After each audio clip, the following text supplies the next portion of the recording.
चलो देखो लड़के अब शांति सुनो। यूरोप में राष्ट्रवाद, यूरोप में राष्ट्रवाद, राष्ट्रवाद, ठीक।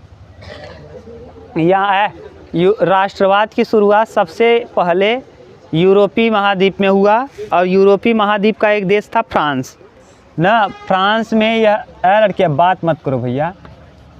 फ्रांस, और फ्रांस की राजधानी है पेरिस, और पेरिस किस नदी के किनारे बसा है? सीन नदी के किनारे ना। पेरिस है सीन नदी। और ये क्रांति कब हुई थी? फ्रांस की क्रांति 14 जुलाई सन 1789, सन 1789। यहाँ पे एक राजा रहता था लुई 16वां। उस समय जिस समय ये क्रांति हुई थी लुई 16वां, और इसकी पत्नी पत्नी का नाम था एंटोइन ना। ये ऑस्ट्रिया की थी और ये फ्रांस का था। आप देखना इसका नाम थोड़ा इधर उधर होगा, एंटोइन ना। जब ये क्रांति हुई तो यहाँ पर 3 नारा दिया गया। 3 नारा कौन कौन? स्वतंत्रता, स्वतंत्रता, समानता, समानता और बंधुत्व, समानता और किसका? बंधुत्व का। ये नारा बहुत ही फेमस हुआ, बंधुत्व, ठीक। स्वतंत्रता, समानता और क्या? बंधुत्व। ये नारा फ्रांस की क्रांति का है, ठीक। माने सभी लोगों को स्वतंत्र हो गए, जितने भी लोग थे उनको समानता मिल गई, और बंधुत्व माने भाईचारे का ना। इसी बीच ये कक्षा 9 में आपने पढ़ लिया था। अगर यहाँ पूछ लेगा एक किस महाद्वीप में है, तो यूरोप महाद्वीप में। हाँ हाँ हाँ, जो भी होगा पत्नी का नाम भैया मैरी लिखना, बस मैरी लिख दें, मेरी छोड़ो, एंतवानेन ना। हाँ जाने दो, मैरी एंतवानेन। चलो ठीक है, इतना पत्नी का नाम नहीं पूछेगा, पूछेगा तो टिक करने को आएगा, कर लेना।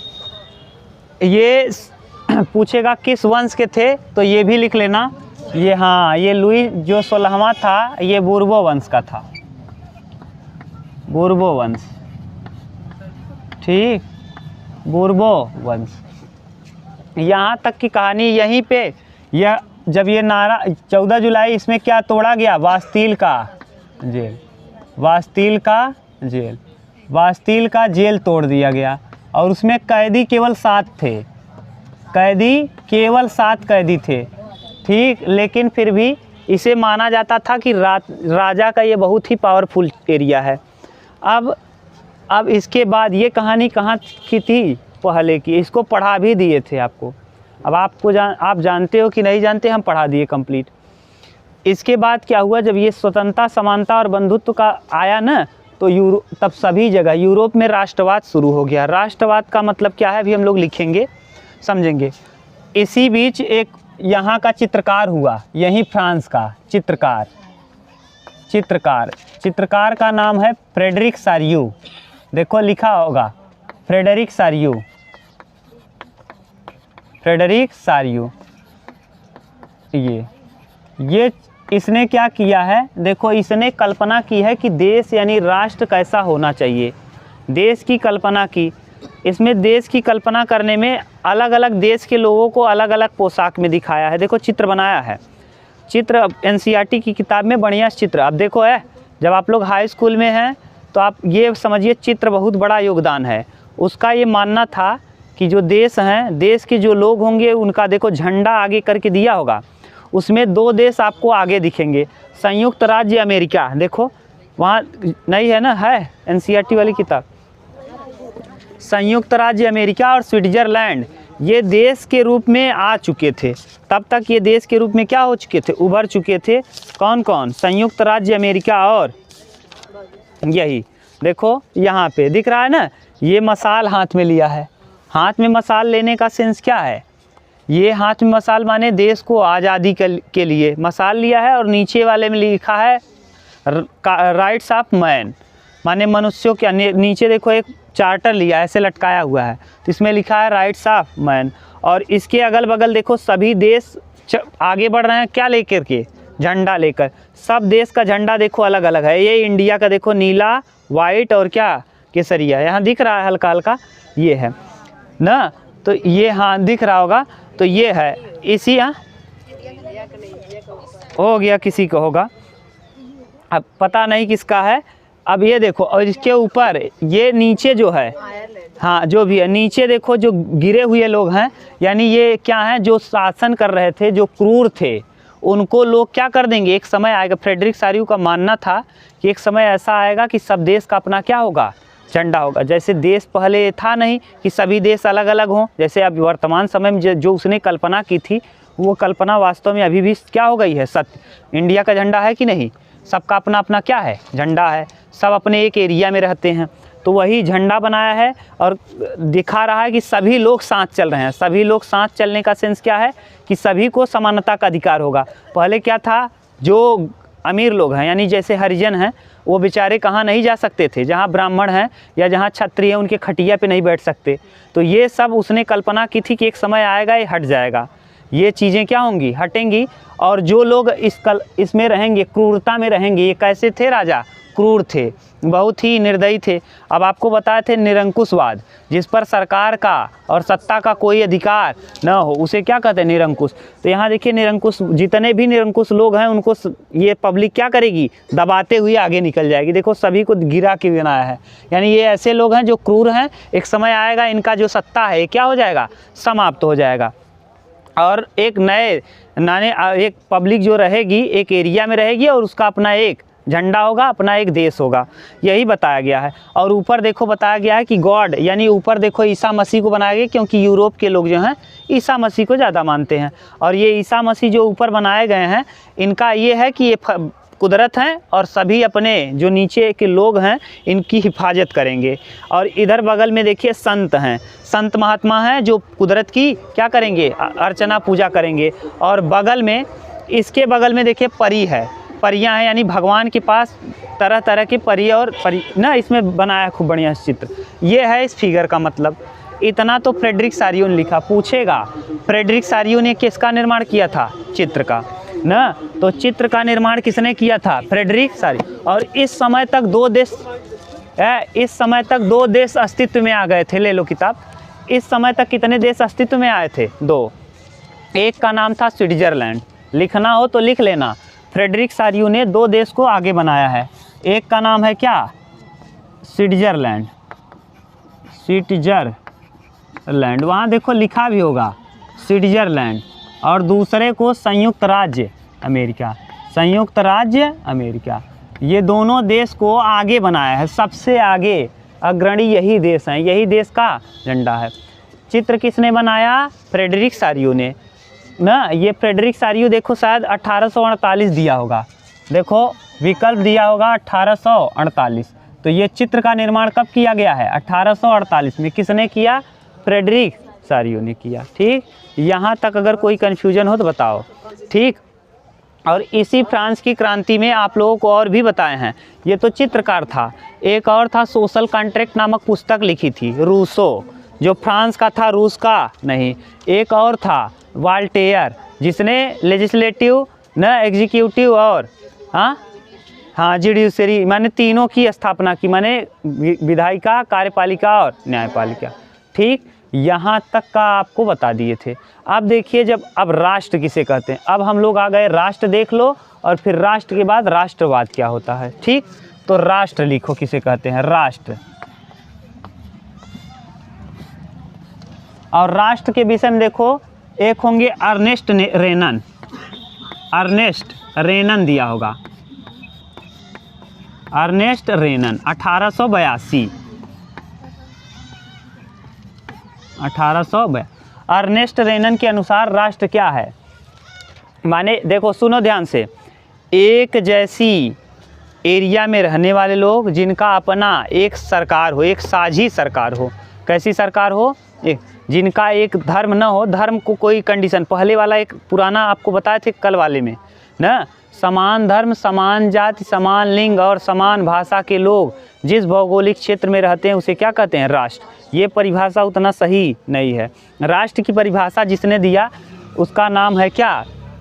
अर्नेस्ट रेनन। इसने बहुत बढ़िया दिया कि साझी विरासत हो ना, लोगों का क्या हो? साझा विरासत हो, वह माने अतीत एक जैसा हो, एक जैसा अतीत, एक जैसा अतीत, एक जैसा अतीत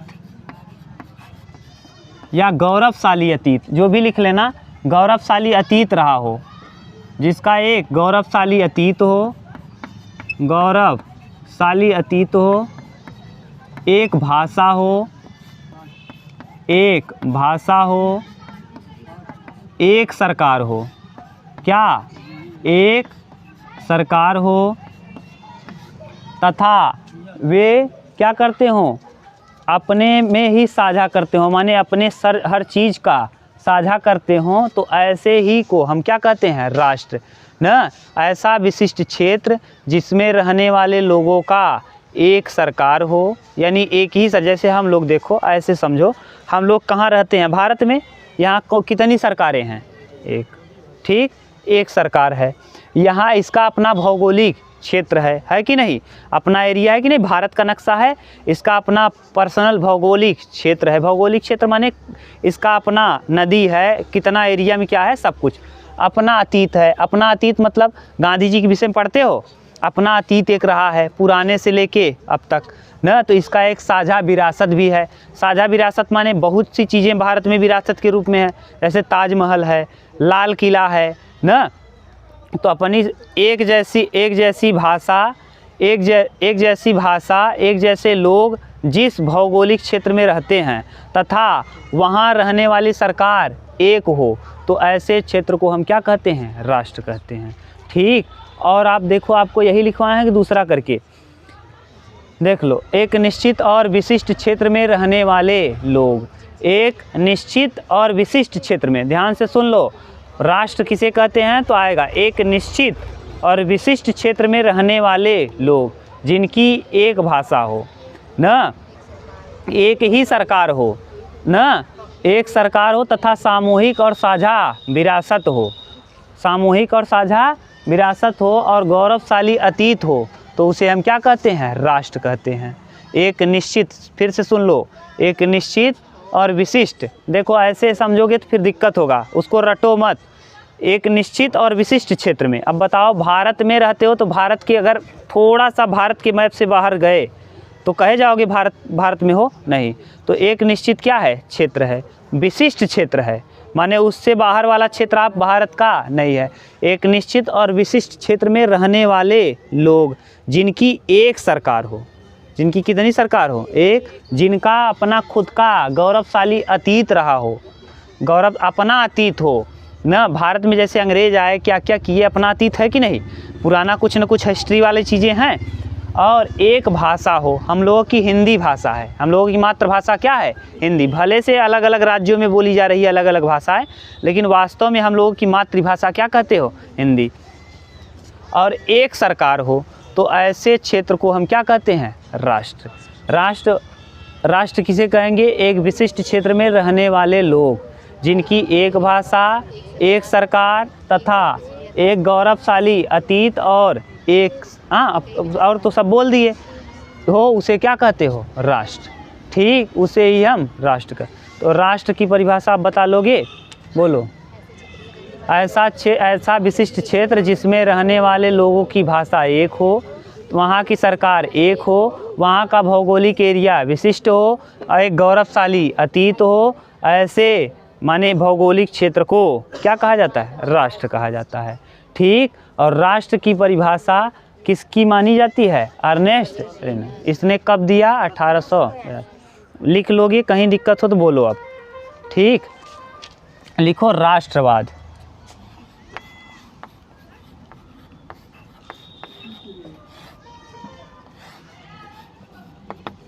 राष्ट्रवाद के विषय में सुनो। देखो, जब आप सुनोगे ना तो ज़्यादा अच्छे से समझ पाओगे। राष्ट्रवाद किसे कहते हैं? सुनो, उसको छोड़ो, पहले सुन लो। जैसे नीरज चोपड़ा जिवलिन थ्रो गए थे फेंकने, वहाँ जब उन्होंने भाला फेंका और जीत गए, तो हरियाणा के तो हैं, ये तो जानते हो, लेकिन आप सोचो जब झंडा 3 झंडा था, 3 लड़के थे, या तो फर्स्ट आएगा या तो सेकंड या तो थर्ड, ये गोल्ड मेडल पाए। तो जब भारत का झंडा नीचे से कहाँ जाने लगा, ऊपर, सबसे ऊपर किसका झंडा गया, भारत।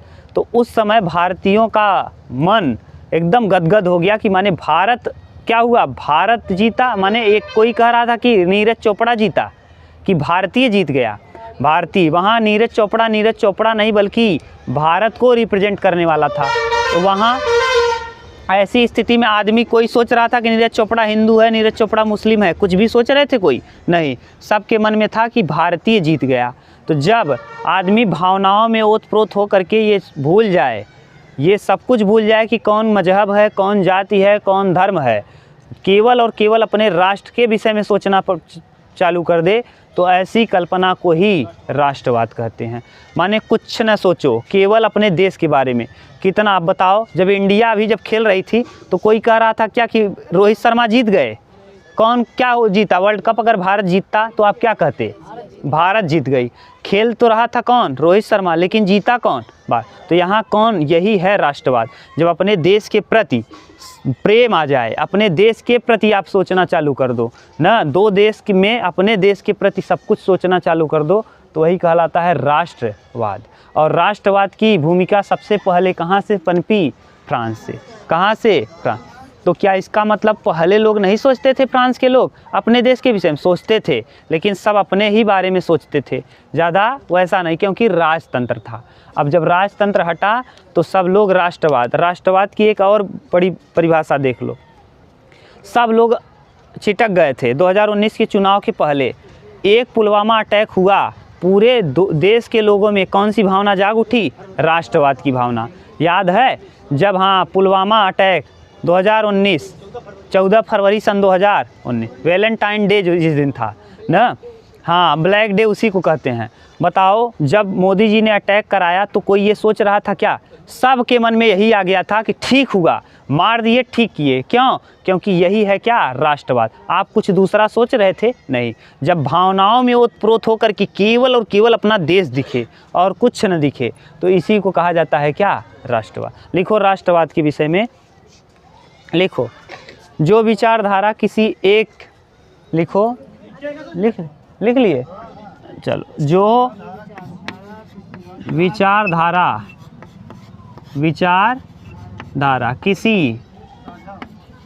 किसी राष्ट्र में एक साझा,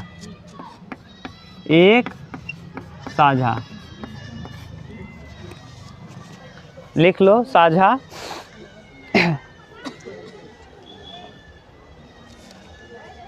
पहचान को बढ़ावा दे। जो विचारधारा किसी राष्ट्र में एक साझा पहचान को बढ़ावा दे,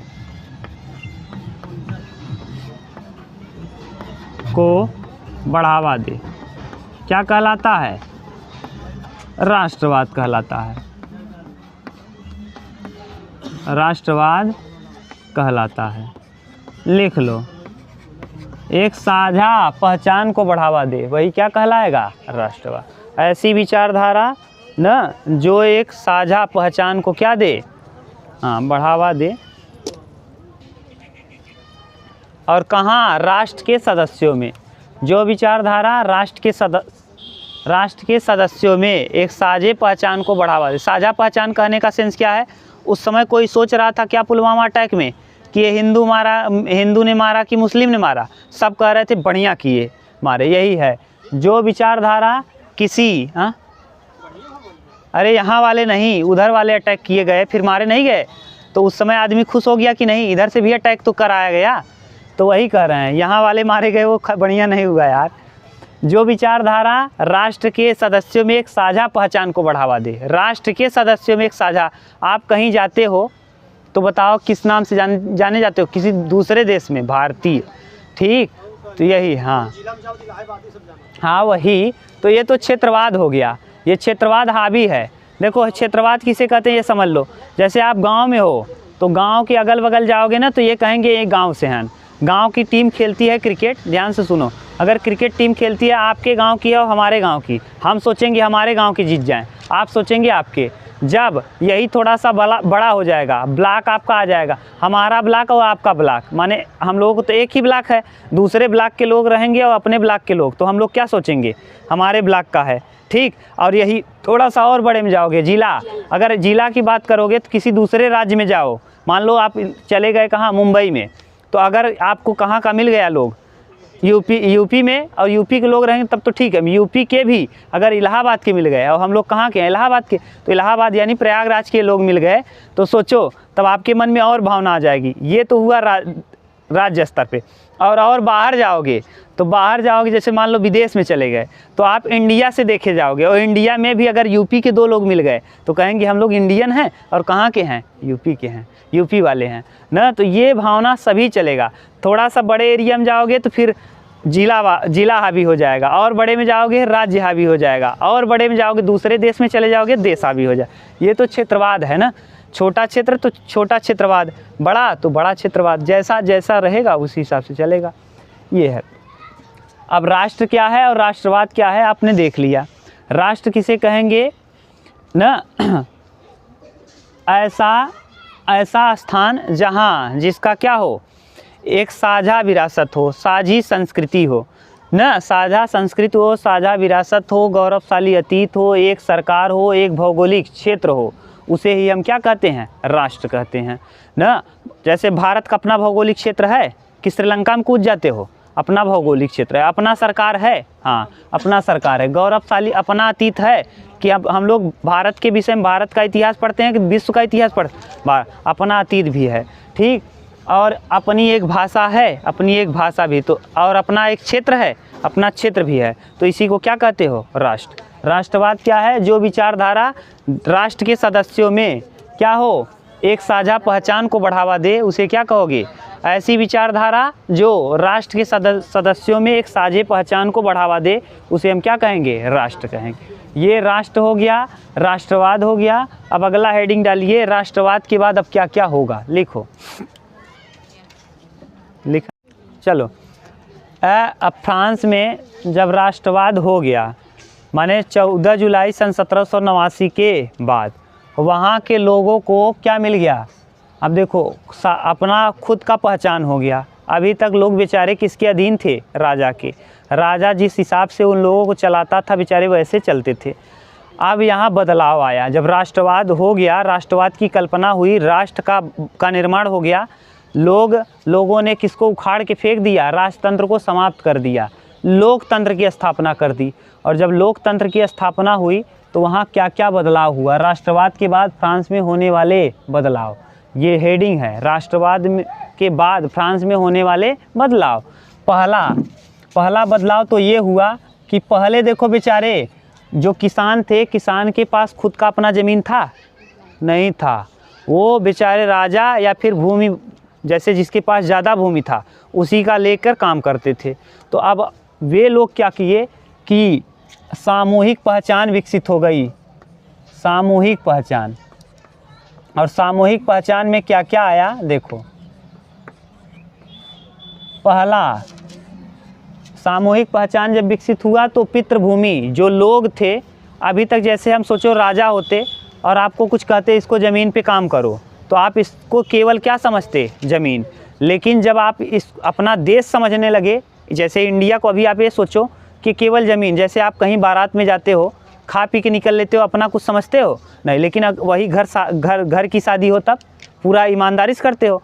तो इसीलिए जब यहाँ के लोगों ने क्या किया, सामूहिक पहचान विकसित किया, तो जो लोग क्या समझते थे, भूमि को भूमि समझते थे, अब वो लोग अब उसको पितृभूमि समझने लगे, यानी अपना खुद का भूमि समझने लगे। और लोगों को नागरिकता मिल गई। नागरिक नहीं थे अभी तक बेचारे, राजा को कौन वोट पड़ेगा कि नागरिकता आपको लेना पड़ेगा, अब तो वोट पड़ने लगेगा। क्यों? क्योंकि राजतंत्र क्या हो गया, समाप्त। अब क्या आ गया, लोकतंत्र। तो पहली बात हो गया क्या, यानी पितृभूमि लोग समझने लगे, जो ज़मीन था उसको पितृभूमि। अब पितृभूमि जब विकसित हुआ तो लोगों में साझा पहचान आ गया। साझा पहचान कैसे कि अभी तक लोग केवल अपने अपने एरिया को देख रहे थे, अब लोगों को लगने लगा ये हमारा क्या है, देश है, इसके लिए हमको मर मिटना है। ठीक, तो ये पितृभूमि को ला पित्रे कहते हैं फ्रांसीसी भाषा में, ला पित्रे। पित्रे सही है, ला पित्रे लिख दो, ला पित्रे।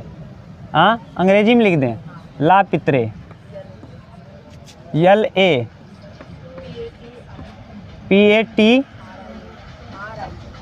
पित्रे, RIA, ला पित्रे।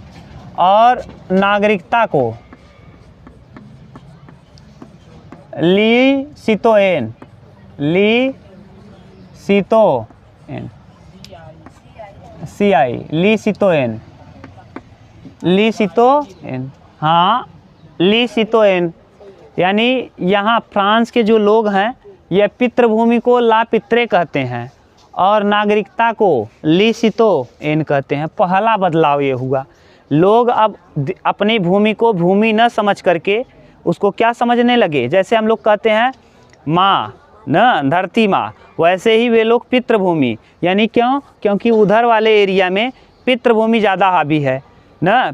हम लोगों के यहाँ पितृसत्तात्मक है, हम लोगों के यहाँ कोई भी ज़्यादा जो मिलता है किसको मिलता है, पुरुष को मिलता है ज़मीन उमीन की महिला को, पुरुष को। तो पितृसत्तात्मक इसी को कहते हैं, माने जिसमें पुरुष को ज़्यादा प्रधान दिखाया जाए वह पितृसत्तात्मक, और जहाँ महिला को ज़्यादा दिखाया जाए वहाँ मातृसत्तात्मक। तो हम लोग पितृसत्तात्मक वाले हैं। पिता का जो जितना भी ज़मीन जायदाद है पुत्र को मिलता है, पुत्री को पुत्र, तो यही है। तो यहाँ के लोगों में पितृभूमि यानी कहने लगे लोग कि हमारा देश है, हमारी भूमि है, ये भावना आ गई। जब क्या हुआ, जब राष्ट्रवाद आया, ठीक, जब फ्रांस में क्रांति हुई तो लोगों में ये आ गया पहचान कि हमारा देश है, हमारी भूमि है, इसको लोग अपना पितृभूमि समझने लगे। और दूसरा, नागरिकता, लोगों को नागरिकता मिल गई, सामूहिक पहचान मिल गया। अभी तक बेचारे क्या थे, न वोट देना था न कुछ देना था, अब इनको पहचान मिली। दूसरा, तिरंगा ध्वज खुद का हो गया। खुद का क्या हो गया, तिरंगा ध्वज, खुद का तिरंगा ध्वज। और इस तिरंगे ध्वज का रंग जो था ये किस रंग का, लाल, नीला और सफ़ेद, लाल, नीला, सफ़ेद, ये 3 कलर का है, ठीक। अरे आगे पीछे कलर हो जाएगा तो कोई दिक्कत नहीं, लाल, नीला और सफ़ेद। हाँ बोलो। स्टेट्स जनरल जो था, जहाँ राजा बैठता था, स्टेट्स जनरल नाम था, याद है, जहाँ राजा बैठता था उसको स्टेट जनरल कहते थे। तीसरा, स्टेट जनरल को समाप्त करके स्टेट्स जनरल को क्या कर दिया गया, ख़त्म करके स्टेट्स जनरल को समाप्त कर दिया गया। लिखो और उसके स्थान पर नेशनल असेंबली आ गई। क्या आ गई, नेशनल असेंबली। लिखो, नेशनल असेंबली, असेंबली। अब नेशनल असेंबली माने जिसमें सभी लोग अपना मत देंगे और वो मत जो पाएगा वो अपना एक साझा सरकार बना देगा, ठीक। तो यानी अभी तक क्या था, राजा था, अब लोग देने लगे क्या, वोट। और लोग वोट दे करके जो स्टेट जनरल था जहाँ राजा बैठता था, याद करो 3 कक्ष वाला, एक राइट, एक लेफ्ट और एक मिडिल, उसको हटा कर ख़त्म कर दिया गया। क्या ला दिया गया, नेशनल असेंबली। जैसे हम लोगों के यहाँ लोकसभा है ना, सारे नियम कानून वहीं बनते हैं, वैसे ही एक नेशनल असेंबली पारित कर दी गई। लिखो, केंद्रीय प्रशासन में बदलाव हो गया। लिखो, केंद्रीय प्रशासन में बदलाव हो गया। किसमें, केंद्रीय प्रशासन में बदलाव, केंद्रीय प्रशासन में बदलाव। और लिखो, केंद्रीय प्रशासन में क्या हो गया, बदलाव। माप तौल के बाट बनाए गए, माप तौल के बाट। 5वां, माप तौल के बाट बनाए गए। अभी तक जो था, राजा का जो चहेता होता था, राजा उसको ज़्यादा तौल के दे देता था ना, और जो बेचारे गरीब थे वो गरीब ही रह गए। तो अब कहा गया कि माप तौल के क्या बनाए गए, बाट, माप तौल के बाट बना दिए गए। लिखो, और पेरिस में हर जगह किस भाषा को लॉन्च कर दिया गया, फ्रेंच भाषा को। पेरिस, लिखो, पेरिस में फ्रेंच भाषा का उपयोग किया जाने लगा। पेरिस में फ्रेंच भाषा का उपयोग किया जाने लगा। 6 नंबर, पेरिस में फ्रेंच भाषा का उपयोग किया जाने लगा। पेरिस में फ्रेंच भाषा, फ्रेंच भाषा का उपयोग। अब आपको पेरिस तो पता है ना, क्या है, हाँ, पेरिस में फ्रेंच भाषा का उपयोग किया जाने लगा। इतने बदलाव कर दिए गए किसके बाद, जब फ्रांस में क्रांति हुई। फ्रांस के क्रांति के बाद ये सब क्या हो गए बदलाव। यातायात के साधन, यातायात लिख लो, यातायात और डाकघर की व्यवस्था की गई। एक स्थान से दूसरे स्थान आने जाने के लिए कुछ चाहिए तो यातायात और डाक तार की व्यवस्था की गई। लिख लो, यातायात और डाक तार की व्यवस्था किसकी किसकी, यातायात और डाक तार की व्यवस्था, डाक तार की व्यवस्था। और लिख लो, गीत, राष्ट्रीय गीत और शहीदों की स्तुति का गुणगान होने लगा। गीत, राष्ट्रीय गीत और शहीदों की स्तुतियों का गुणगान होने लगा। और मताधिकार समान हो गया। मताधिकार समान, मताधिकार समान, मताधिकार क्या हो गया, समान हो गया।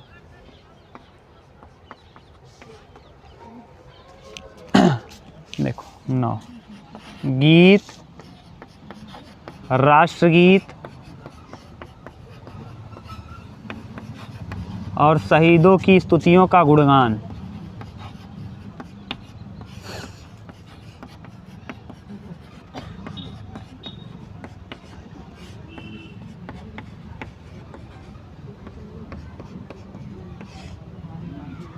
देखो आप समझ लो, अब इतना समझ लोगे ना तो समझ लो आप बोलना मत, कुछ समय तक आप बिल्कुल शांति से सुनो। जब फ्रांस की क्रांति संपन्न, अभी उतार लेना, जब फ्रांस, हाँ रुक जाओ अभी उतारना। फ्रांस की क्रांति होने के बाद वहाँ क्या हो गया, राजा तो हट गया। अब लोगों के पास समस्या आई कि हम लोग क्या करें कि हम जितने भी लोग हैं इकट्ठे होके रहें। तो इकट्ठा होके तभी रह पाओगे जब सभी लोग मिलकर किसी सरकार का चुनाव करें। अगर एक आदमी किसी को बैठा देता तो फिर भी तो वही है। तो इसीलिए क्या किया गया कि पहले ये नारा दिया गया कि अब हमारा जो देश है, जो जितना एरिया हमारा है फ्रांस का, उसे हम लोग अपना पितृभूमि समझेंगे। सभी लोग इसे अपना क्या समझेंगे, ये अपना भूमि समझेंगे, अपने पिता की भूमि यानी अपने पितृभूमि इसको समझेंगे। और यहाँ के सभी नागरिक हैं, इस मिट्टी के लोग जितने भी हैं, यहाँ इस एरिया में जितने भी लोग हैं वो सब इस देश के क्या हैं, नागरिक। अब जब देश के नागरिक बना दिया गया, जैसे हम आपके यहाँ कोई भी कोई काम हो और आपके यहाँ कोई 4-6 लड़के आए हो, सबको कह दो आप लोगों का ही घर का काम है, ये समझ लीजिए। तो जिम्मेदारी से करना चालू कर देंगे। आप यही बोलोगे ना भैया आपके घर का ही काम है, अच्छे से करिएगा, तो लोग अच्छे से करना चालू कर देंगे। तो पहला काम ये हुआ। दूसरा, तिरंगा ध्वज। तिरंगा ध्वज से क्या होता है, राष्ट्र में राष्ट्रवाद की भावना और तेज हो जाती है। जैसे देखो तिरंगा ध्वज वाला अभी बताए थे नीरज चोपड़ा, भारत का तिरंगा ध्वज जब ऊपर जाने लगा तो जो भारत को चाहने वाले थे, कितने लोगों की आंखों में आंसू आ गया था, क्योंकि बहुत दिन बाद भारत जीता था। और जब ऊपर जा रहा था तो आदमी भारत का, सोचो भारत का झंडा ऐसे पूरे देश का लोग देख रहे हैं, पूरे देश के लोग देख रहे हैं, ऐसे ऊपर उठता चला जा रहा है, कितना गर्व की बात है। और इसके पहले चंद्रयान में जब गया था झंडा देखे थे, तो पहले देखो ये सब लोगो उस पर लगा था, लोगो भारत का, ये सब एक बहुत महत्वपूर्ण बात है। और इसीलिए हाँ, पहचान दिखाता है देश का, इसीलिए लागू कर दिया गया फ्रांस में क्या, तिरंगा ध्वज। और किस रंग का, लाल, नीला और सफ़ेद। यहीं से देखो हम लोग कॉपी किए हैं, आया है कि नहीं अपने यहाँ। इसके बाद स्टेट्स जनरल जिसमें राजा बैठता था उसको समाप्त कर दिया गया, वो भावना ना आए आदमी के अंदर। जैसे उसी में अगर दूसरे जनता के चुने भी लोग बैठते तो अजीब लगता कि वही अभी भी है, इसीलिए उसको समाप्त कर दिया गया और उसके स्थान पर जनरल नेशनल असेंबली लाया गया। केंद्रीय प्रशासन में बदलाव हुआ, जैसे राजा काम करता था अब राजा नहीं होगा बल्कि लोगों के द्वारा चुना हुआ सरकार काम करेगा ना। अभी तक कौन काम कर रहा था, राजा, उसको कोई चुनता था नहीं।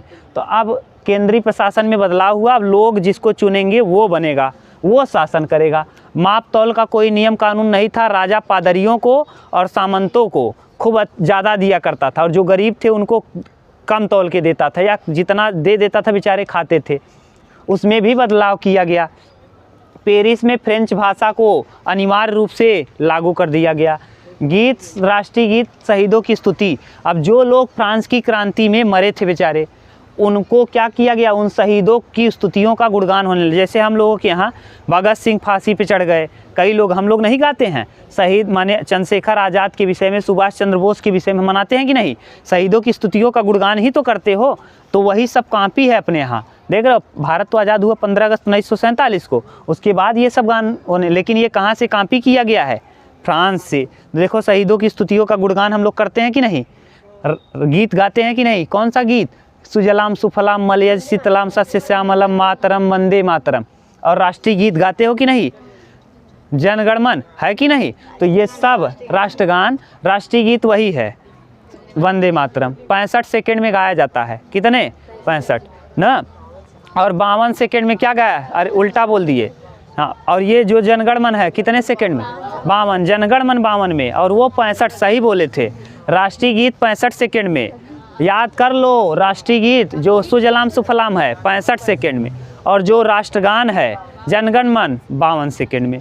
तो ये देखो कॉपी है कि नहीं अपने यहाँ। तो ये सब चीज़ें कहाँ से, फ्रांस की क्रांति होने के बाद ये बदलाव आए। अगर आपसे पूछेगा कि फ्रांस की क्रांति कब हुई और फ्रांस की क्रांति के पश्चात फ्रांस में क्या क्या बदलाव हुए, लिख लोगे पूरा, 8 नंबर का आएगा ये पूरा, 7 नंबर, 8 नंबर, 5 नंबर, जितने का आएगा, लिख लोगे कि नहीं, बहुत अच्छे से, ठीक। अब इसके बाद क्या होगा, कुछ दिनों तक रहेंगे, इसके बाद आ जाएगा नेपोलियन 1804 में। अभी देखो 14 जुलाई सन 1789 आ जाएगा 1804 में नेपोलियन, और नेपोलियन फिर से राजतंत्र लागू कर देगा। नेपोलियन बड़ा ही क्रूर शासक है, लेकिन वो अपने देश के लिए बहुत दृढ़ है, दृढ़ इच्छा रखेगा, और फिर से विजयी करेगा कई क्षेत्रों को, और फिर मारधाड़ चालू होगा। कल देखेंगे मारधाड़, ठीक।